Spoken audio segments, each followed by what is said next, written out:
Sex workers on Reddit. What's your approach for special cases of clients, like obviously depressed, sad, sick individuals, etc.? What was the most unfortunate case you've ever encountered, and how did it affect you? Story 1. I met an older man one night while working as an escort. He asked me if I'd like a drink, and we started talking. We talked through the hour, and when it was up, he tipped me $100 and asked me to come again the following Sunday. He couldn't get an erection, so sex was not possible. He wanted a friend and he found one in me. At the time, I was on heroin and hanging out with him reminded me of who I was. When my boyfriend beat me up one night, I called him and he came and picked me up. "Take off your sunglasses," he said. I took them off and showed him my eyes, black and swollen. God damn it. He took me home and took care of me until I healed. The friendship persisted. I went to prison and he wrote and called me and sent money. Finally, I got clean in jail, found God, and tried to tell him about it, but he did not have it. "Don't ever talk to me about that God stuff again," he growled. When I got out, I started a 12-step group and continued my relationship with God. I was able to get my son back. I got a job. I went to his house one day, clean and clear-headed, and he was so happy for me. Then he pulled out an old family Bible. He just wanted to show me. When he opened it, a Polaroid of a naked woman came out. He was humiliated. He crumbled it in his hand. He didn't want me to see that side of him. I complimented his Bible, but didn't press him about God. A few days later, I got a phone call. He had died. He was a good friend at a time in my life when we could both use a friend. I'll never forget him. He showed me kindness. I needed to write this for myself. Reading it over, I see that he wasn't the one who was depressed, sick, etc. I was. 13 years later, I'm still sober and I still hold him in high regard. Story 2.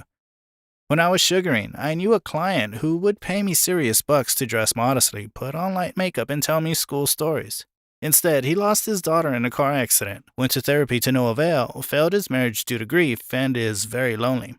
He misses his little sunshine. He called me Sunshine. His gifts to me are also Orthodox father gifts, a knit sweater, a journal, and once a flower hair clip. He asked me once if I would like to go fishing with him. I declined. I played along naively at first, but then the situation made me extremely upset, and I couldn't deal with other clients. He was role-playing, so good. Sometimes, reality slipped in his mind. He asked me about dreams and goals, school, teachers, possible boyfriends. I sadly have to part ways with him after a couple of months. He understood that I had to move out. Story 3. I work in a club, and we have a program for mentally and physically disabled people who are getting money from the government to come to us. The most special one was with a man who was mentally and physically disabled and couldn't speak, so he could only let me know if he liked something with his eyes. One time meant yes, and 2 times implied no. You need to take much time and have patience with them. To me, it's an enormous pressure to make it a fantastic time for them, and I always try my best so they can enjoy it. I always give them a little extra time because they only get it once every few months or so. Story 4. I once got a call from a guy asking if my place was handicap accessible. I said yes, and he showed up. I opened the door, and he wheels in. I wondered how he'd like to do it or what he was interested in. It turns out he was paralyzed from the waist down. He said he enjoyed kissing to start, but that any kind of nipple play drove him crazy. I legit spent an hour sucking and biting this guy's nipples, and it drove him crazy. I made my rate with no actual penetration, and he seemed very pleased to find someone willing to suck on his nipples. Best appointment ever. I've also had a guy that messaged me saying he wanted to get to know me. This usually means he wants to bone for free and tries to play with my emotions to achieve this, but this guy was just a lonely dude who worked too much and didn't have time for romance. So I went to his place, laid on his bed, and talked the entire time. I did this several times and felt good about being someone he could sit and talk to. He wanted it to go sexual, which was fine, but then he started cheating out on me because we're friends. Nah, bro, I still gotta pay my bills, but initially, it was lovely. Story 5. I was a PSO. I had a man in charge of a significant charity organization that desired to be degraded and humiliated. He was in this high position of power and looked at as an influential and vital man. He could change people's fates in a minute and would call for me to reduce him to absolute nothingness. The shift in power from his sober life to his secret life was significant. I'll never forget that even the most compelling people must relinquish control and give up the reins to others. Story 6. A decade ago, working at a casino, I watched the senior crap stealer lambast the guy. The player was a serious well, dressed well, surrounded by lackeys, and loaded with cash. Yet this dealer ignored all that and talked to him like a classmate in elementary school. "Hey, Hammerhead, you didn't learn your lesson last time?" Have you come in here on my shift and blown a whole goddamn sailboat? Well, I got big hands. I could take it from you. The player loved it. He spends his whole life getting his boots licked by anyone who meets his eyes, and this name tag wearing douchebag never lets up on him. I think this was kind of a therapy for him. He can't go to a restaurant, theater, or banquet without being spotted and slathered with sycophants, but in this one spot, he can get access to fist bumps and dick jokes and feel like a regular kind of guy. Story 7. After a while, I wound up mainly doing pro dom work. I put a twist on it. I'd sit down with clients, talk about what they wanted to accomplish, and we'd figure out a plan. Of course, there'd be a previously negotiated consequence when they fell off the project. But of course, I had some clients for whom it was just a fetish thing, and I'd oblige. I had no problem either way as long as they paid.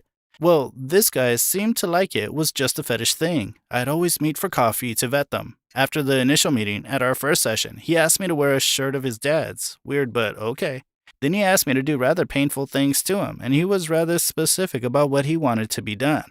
Okay, that was my job. Then he started to cry and asked if he could yell at me. He couldn't get over his childhood trauma. I did not feel safe being his outlet for that. Story 8. I once had a lovely young man come to me wanting to lose his virginity.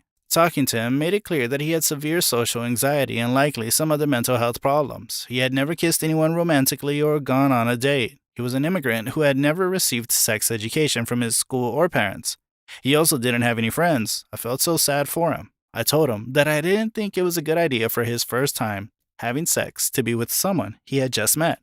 I suggested we try kissing. He had never seen a vulva, so I gave him a little anatomy lesson. Then I gently told him that he would probably benefit more from seeing a therapist than an escort at this point. Therapy isn't standard in his culture, so I had to do some convincing. I told him that if he wanted treatment for a few months and still wanted to have sex with me, I would do it. He trusted me, and he went to therapy. Several months later, he emailed me and thanked me. He had found a good therapist and was starting to make friends. He was hopeful about finding a girlfriend one day and had decided he wanted his first time to be particular with someone he loved. I couldn't have been happier to lose a client. Story 9. One man was from Russia, kept asking me about my mom and if I thought I was saved if I was a Christian. Not as weird as it sounds, considering I had some comments on my public media about it. I met him once for a meet and greeted him, and then once more in person. He admitted he was a virgin and talked about seeing other providers, but not consummating. Finally, we got to a point where we were almost there, and I stopped us. Despite his saying yes several times, the look on his face told me he would regret it later. We cuddled some, but I never heard from him again after he left. I just knew I didn't want to be the person he looked back on as an empty connection. Story 10.